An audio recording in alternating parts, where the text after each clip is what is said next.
Bukit Tinggi tahun 2020. Sekarang kita masuk pada segmen kedua.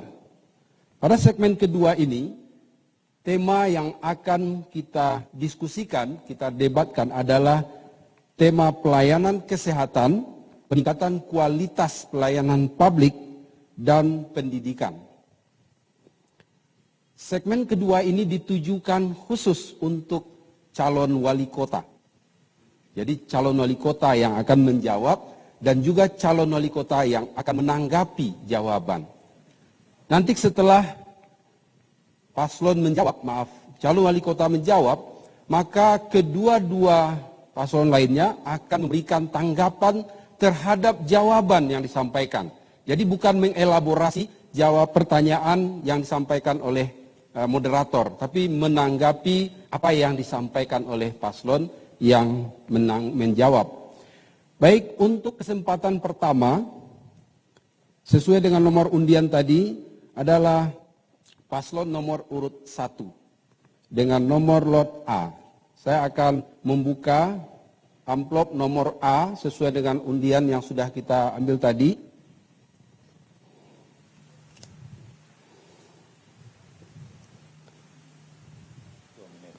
Waktu 2 menit untuk menjawab dan 1 menit untuk menanggapi jawaban dari paslon yang menjawab.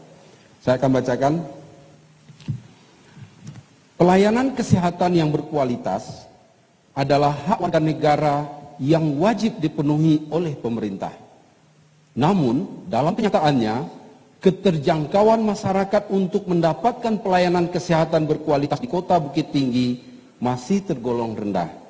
Meskipun 85,81% warga Bukit Tinggi telah menjadi anggota JKN KIS, akan tetapi pada akhir 2019 lalu, 50% di antara mereka tidak mampu membayar iuran bulanan yang tentunya berkonsekuensi pada kesempatan mereka mendapatkan layanan kesehatan. Pertanyaannya, bagaimana solusi konkret dan terobosan kebijakan Bapak untuk memastikan setiap warga Kota Bukit Tinggi mendapatkan pelayanan kesehatan yang berkualitas? Waktu Bapak 2 menit, mulai Bapak bicara. Baik, terima kasih. Yang pertama masalah kesehatan, bahwa kota kita adalah kota kesehatan. Alhamdulillah rumah sakit kita dirikan, tentu juga dalam rangka pelayanan kesehatan untuk masyarakat kota. Dari jumlah penduduk kita tertata dengan 124.000, bahwa yang sudah memiliki BPJS itu 100.000 lebih. 100.000 lebih, baik itu BPJS APBN maupun APBD, maupun BPJS dan sekalian yang BPJS yang dibayar oleh perusahaan. Nah, langkah-langkah ke depan sebenarnya daripada anggaran kita sudah kita siapkan dalam rangka untuk bagaimana memenuhi daripada untuk 100% untuk masyarakat kita untuk BPJS ini. Kita sudah siapkan anggaran itu, dan tentunya ini sesuai dengan dengan aturan kondisi yang ada. Insya Allah juga kita akan berusaha dan maksimal mungkin, dan semua warga kota akan mendapatkan pelayanan kesehatan yang sama, dan tentunya akan menjamin kesehatan kita. Dan alhamdulillah malahan kita juga mendapat bonus dari pemerintah pusat terhadap dinas kesehatan terhadap stunting kita. Ini penilaian dari pemerintah pusat, dan inilah Bapak yang akan datang. Kita akan mempersiapkan daripada anggaran yang akan memenuhi itu 100%. Saya mohon maaf, mic-nya agak diperbaiki, kurang konsentrasi saya. Saya pikir cukup. Tolong mic-nya dibenarkan ini KPU. Putus-putus ya.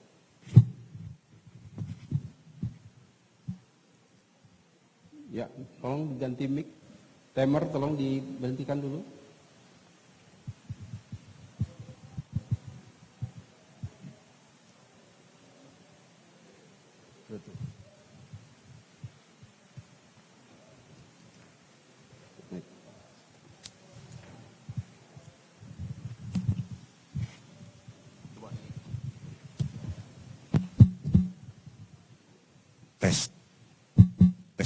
Tes, kecil ini. Tes.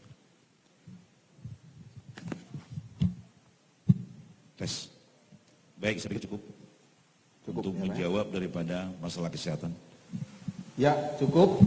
Baik, untuk selanjutnya kita persilakan paslon nomor urut 2, calon wali kota nomor urut 2 untuk menanggapi tanggapan dari calon wali kota nomor urut 1. Waktu Bapak 1 menit mulai Bapak bicara. Baik, dalam pelayanan kesehatan masyarakat, kami menemukan fakta bahwa masih banyak masyarakat Bukit Tinggi, khususnya masyarakat berpenghasilan rendah, mereka kesulitan dalam membayar iuran BPJS sehingga ketika sakit sulit untuk mendapatkan pelayanan kesehatan. Jawaban dari kami adalah seluruh masyarakat yang kurang mampu, mereka memang harus diberikan subsidi untuk pembayaran iuran BPJS. Lalu berikutnya adalah memperkuat fungsi dan peran puskesmas sebagai fasilitas kesehatan masyarakat tingkat pertama, sebagai layanan kesehatan yang paling depan. Perkuatan tersebut mulai dari peningkatan sarana prasarana dan sesuai standar, peningkatan SDM, pelatihan yang sesuai standar, kompetensi, tentunya peningkatan pembiayaan dan kesejahteraan kader dan para pelayan kesehatan. Terima kasih. Ya, waktu habis. Kita langsung ke paslon nomor urut 3 memberikan tanggapan dalam waktu 1 menit mulai Bapak bicara. Terima kasih. Jadi kita menyadari bahwa dalam kondisi COVID-19 ini beban pemerintah itu pasti tambah berat. Untuk itu memang selama ini kita di pemerintahan sudah melakukan itu. Tapi dalam kondisi kekinian, artinya mengatasi kondisi COVID-19, beban masyarakat yang berat, itu menyebabkan mereka tidak mampu untuk membayar daripada kewajiban BPJS itu. Untuk itu apa langkah yang harus diambil oleh pasangan nomor 1, karena keterbatasan fiskal di APBD juga menjadi permasalahan yang berat. Terobosan apa yang bisa kita lakukan untuk itu? Demikian, makasih. Cukup, Pak. Ya, baik para hadirin, kita beri aplaus dulu untuk ketiga calon wali kota kita yang sudah menyampaikan jawaban tadi. Baik, selanjutnya kita masuk kepada putaran kedua, yaitu paslon nomor urut 2. Calon wali kota nomor urut 2 akan menanggapi pertanyaan yang sudah disusun oleh tim penyusun materi debat nomor amplop B, sesuai dengan nomor undian.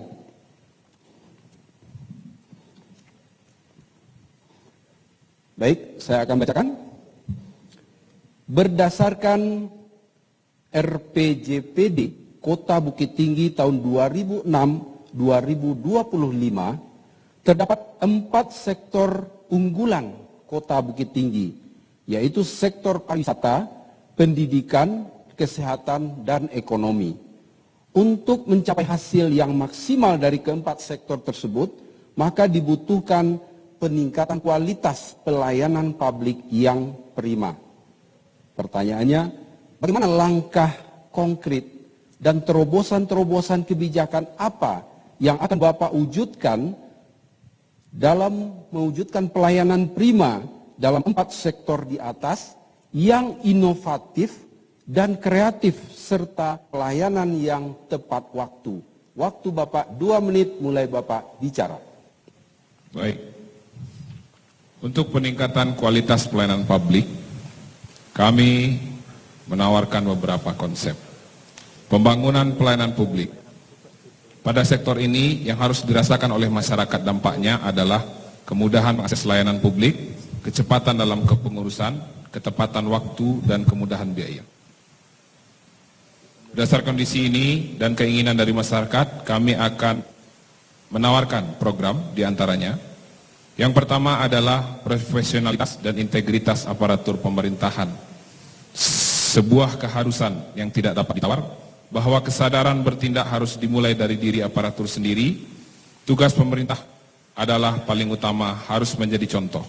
Sehingga kami tawarkan prinsip pengelolaan pemerintah yang beradab dan religius. Yang kedua, meningkatkan intensitas kajian inovasi pelayanan publik dan meningkatkan kompetensi aparatur untuk menciptakan inovasi dalam pelayanan publik. Yang ketiga, meningkatkan pelayanan masyarakat melalui konsep Smart City yang dulu pernah digaung-gaungkan, tapi tidak terlalu serius dalam implementasinya.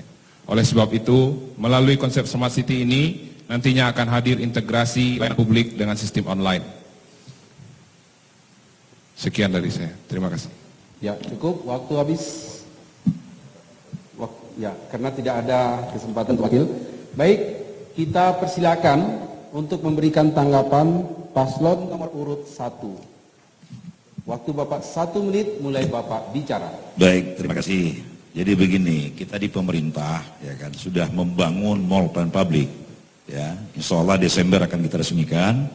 Tujuan pemerintah itu dalam rangka pelayanan mempermudah dan transparan. Ada 79 pelayanan terhadap masyarakat kepada pemerintah. 77 pelayanan itu gratis. Hanya 2 yang membayar. Yang pertama soal IB, yang kedua salah pembongkaran trotoar. Yang selainnya gratis. Nah, saya minta juga nanti dengan pelayanan ini tentu masyarakat lebih mudah, semua pakai CCTV dan tidak akan ditemukan lagi bagaimana pegawai kami yang kasar dan minta segala macam. Ini kita wujudkan, membuktikan pemerintah ingin betul-betul selaku fungsi pemerintah adalah fungsi pelayan. Di maupun publik kami akan memanjakan seluruh masyarakat kota untuk dilayani dengan sebaik-baiknya. Saya pikir itu yang jelas. Ya, cukup. Baik, selanjutnya kita persilakan calon wali kota nomor urut 3 untuk menanggapi jawaban dari calon wali kota nomor urut 2. Waktu Bapak 1 menit, mulai Bapak bicara. Bicara masalah pelayanan publik itu cuma tidak bicara masalah sarana dan prasarana. Tapi yang paling penting adalah keterjaminan orang dalam pelayanan itu. Maksud kami di sini adalah di dalam pelayanan itu bagaimana SOP itu betul-betul bisa dilaksanakan dengan baik. Bagaimana kita membangun keyakinan orang terhadap pelayanan itu. Pengawasan terhadap pelayanan itu. Ini yang harus kita lakukan. Sehingga pada akhirnya itu akan diukur dengan satisfaction orang. Kepuasan orang terhadap pelayanan itu. Itu indikatornya bisa kita lihat dari indikator daripada pelayanan publik itu sendiri. Sehingga nanti kepuasan, indeks kepuasan masyarakat itu menjadi ukuran. Bukan sarana prasarana. Tapi sejauh mana satisfaction didapatkan orang. Sejauh mana mereka merasakan bahwa pelayanan itu betul-betul sampai kepada mereka. Dan itulah tugas daripada pemerintah di dalam memberikan pelayanan kepada masyarakat. Terima kasih. Ya, kita beri aplaus dulu untuk putaran kedua ini. Baik, hadirin pemirsa dan warganet dimanapun Anda berada, kita masuk ke putaran ketiga. Kesempatan kepada paslon nomor urut 3. Calon wali kota nomor urut 3 akan menjawab pertanyaan cik. Siap, Bapak? Guna melahirkan generasi yang religius, nasionalis, integritas dan mandiri serta gotong royong, sejak tahun 2016 yang lalu, Kementerian Pendidikan dan Kebudayaan telah menggalakkan pendidikan karakter. Pertanyaannya, apa strategi, kebijakan dan program Bapak dalam mewujudkan pendidikan karakter di Kota Bukit Tinggi? Waktu Bapak 2 menit, mulai Bapak bicara. Jadi untuk bagaimana mewujudkan pendidikan karakter di Kota Bukit Tinggi, yang paling penting adalah bagaimana kita membangun akhlak dengan berbasis Al-Quran di kota ini. Makanya di dalam misi kami, dalam program prioritas kami menyampaikan bahwa untuk itu kita akan menjadikan Masjid Mushala sebagai basis awal pendidikan agama. Dan ini akan membangun karakter yang kuat daripada anak-anak didik kita. Kemudian juga kegiatan ini harus kita integrasikan antara pendidikan formal dan pendidikan non formal. Kita harus memperkuatkan apakah itu TPA, MDA, dan kita harus memberikan dukungan kuat kepada mulai dari fasilitasnya sampai kepada guru-guru yang ada di sana. Kita tingkatkan kesejahteraannya, kita upayakan bagaimana sense mereka terbangun dengan kuat, tanggung jawab mereka akan terbangun dengan kuat.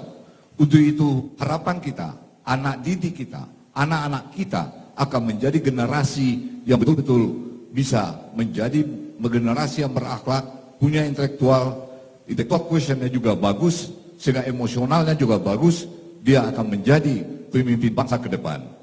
Jadi kami dari pasangan idaman akan membuat basis akidah dan akhlak ini untuk generasi ke depan. Sehingga pada akhirnya bangsa kita akan menjadi bangsa yang lebih hebat pada masa-masa yang akan datang. Terima kasih. Assalamualaikum warahmatullahi wabarakatuh. Ya, cukup. Baik, kita langsung saja ke paslon nomor urut 1 untuk menanggapi jawaban dari paslon 3. Waktu Bapak 1 menit mulai Bapak bicara. Baik, terima kasih. Ini salah satu kewajiban kita di pemerintah. Alhamdulillah ya kita selama ini di pemerintah juga sudah bagaimana pendidikan yang berkarakter itu. Ya, makanya salah satu kita adalah kita ingin membangun 15 sekolah. Setiap sekolah itu ada musola. Musola inilah yang akan kita manfaatkan bagi anak-anak kita. Ya kan? Bagaimana kita menciptakan sumber daya manusia yang baik apabila sarana prasarana tidak mendukung. Nah selama ini saya lihat anak-anak banyak sholatnya di lokal, di lorong, makanya kita membangun setiap sekolah ada musola. Termasuk juga yang luar biasa sekali adalah kita mendirikan sekolah keluarga dari Ibu Ketua PKK, dan ini pun kita ambil di daerah dan sudah menjadi percontohan di tingkat nasional. Dan di sekolah keluarga inilah ditemukan banyak-banyak persoalan di keluarga, dan ini pun terus kami akan lakukan dan tentu akan kita persiapkan untuk seterusnya. Ya, baik, cukup, waktu habis. Kita persilakan calon wali kota nomor urut 2 menanggapi jawaban dari paslon 3. Waktu Bapak 1 menit mulai Bapak bicara. Baik, beda hal dengan kami, kita lebih konkret. Kita akan memperkuat sistem pendidikan. Mulai dari SD negeri sampai dengan sekolah menengah pertama. Kita akan melibatkan para nenek mama dan alim ulama kembali ke sekolah mengajarkan para anak-anak dan kemenakan kita. Lalu kita akan membangun satu kelurahan, satu pondok tahfiz Quran gratis dan dikelola oleh pemerintah. Dan tidak lupa juga dalam rangka mendapatkan kualitas ajar, perlu ada program pemenuhan kesejahteraan kepada seluruh tenaga pendidik honor, guru-guru mengaji, minimal mereka sama dengan UMR yang dibawanya pulang setiap bulannya. Lalu juga kita akan membantu pertumbuhan sekolah-sekolah swasta yang ada di Kota Bukit Tinggi. Ini tentunya harapan buat kita adalah generasi Bukit Tinggi adalah generasi calon-calon pemimpin, calon-calon pekerja, dan calon-calon pengusaha yang beradab dan religius. Terima kasih. Assalamualaikum warahmatullahi wabarakatuh. Ya, waktu habis. Baik, kita beri aplaus untuk ketiga paslon. Para hadirin pemirsa dan warganet dimanapun Anda berada, kita masih memiliki segmen-segmen yang lebih menarik lagi. Segmen ketiga berikut ini kita akan berbeda tema, ya, tetapi dengan mekanisme yang sama, khusus kita tujukan untuk wakil wali kota. Tapi sebelum itu, mari kita saksikan dulu pesan-pesan KPU berikut.